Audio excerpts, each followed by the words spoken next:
तो मालवा की 46 सीटों के बाद निमाड़ की 28 सीटों का सर्वे आपकी स्क्रीन पर आ रहा है। भारतीय जनता पार्टी इन 28 में से 12 सीटें जीतती हुई दिखाई दे रही है। कांग्रेस पार्टी 15 सीटें जीत सकती है, अपर हैंड कांग्रेस का, और 1 सीट अन्य को मिलती हुई दिखाई दे रही है। लेकिन यहां पर आपको बता दें 18 की अगर आप तुलना करेंगे तो पॉजिटिव है बीजेपी के लिए। बीजेपी 4 सीट बढ़ा रही है 2018 की तुलना में। निमाड़ क्षेत्र में कांग्रेस पार्टी को 3 सीटों का नुकसान और अन्य को 1 सीट का नुकसान, यानी कांग्रेस और अन्य की जो 4 सीटें कम हो रही हैं वो बीजेपी के खाते में जाकर के जुड़ रही हैं। तो मालवा बीजेपी ऊपर, निमाड़ में भी बीजेपी बेहतर कर रही है। हालांकि नंबर गेम में निमाड़ में कांग्रेस आगे है, लेकिन बीजेपी अपनी परफॉर्मेंस सुधार रही है। तो मालवा निमाड़ आप ओवरऑल कह सकते हैं कि बीजेपी के लिए फायदे का सौदा साबित होता हुआ दिखाई दे रहा है। और इसी के साथ स्क्रीन पर आप देखेंगे 230 में से 74 सीटों का सर्वे आ चुका है। 37 भाजपा, 35 कांग्रेस, अन्य 2। कोई बहुत अंतर खास नहीं है।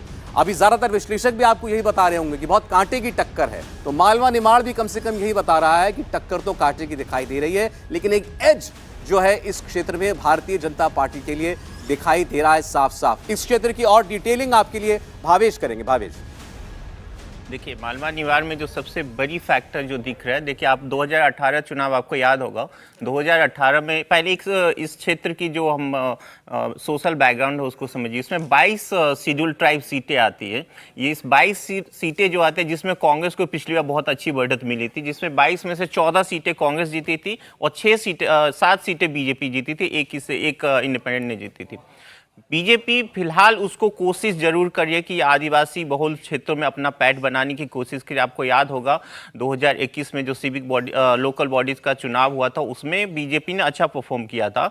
और उसके बाद भी आप देखेंगे उसी कांग्रेस की भी एक कोशिश थी, जो भारत जोड़ो यात्रा था उसी इलाके से गुजरा था, जो आदिवासी बहुल क्षेत्र है उसके वजह से। राहुल गांधी खासकर वहीं जाते हैं। हाँ, फिलहाल ये है कि वो जो भारत जोड़ो यात्रा का था उसी एरिया में गया हुआ था।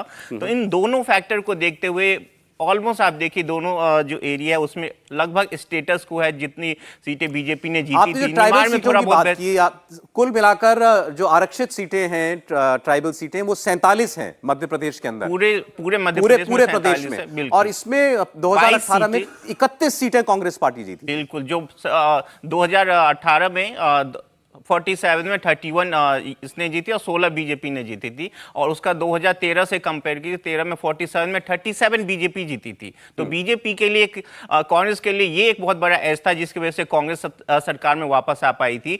उन्हीं को दूरी करने के लिए बीजेपी ने वहां बहुत कोशिश की। एसटी सीटों में, आदिवासी सुरक्षित सीटों में बीजेपी को वापसी करनी है, ये उसके लिए गोल बिल्कुल साफ है। ये जो रीजन अभी आपने हमको दिखाया है, क्या इसमें बीजेपी ऐसा करती दिख रही है?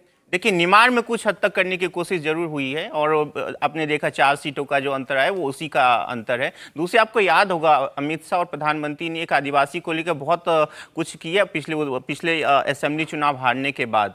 और बहुत सारे सम्मेलन वहां पे हुए और उसका असर दिखा था। जो अभी मैं बात कर रहा था लोकल बॉडीज इलेक्शन, उसका असर दिखा था और बीजेपी वहां पे अच्छा परफॉर्म की थी।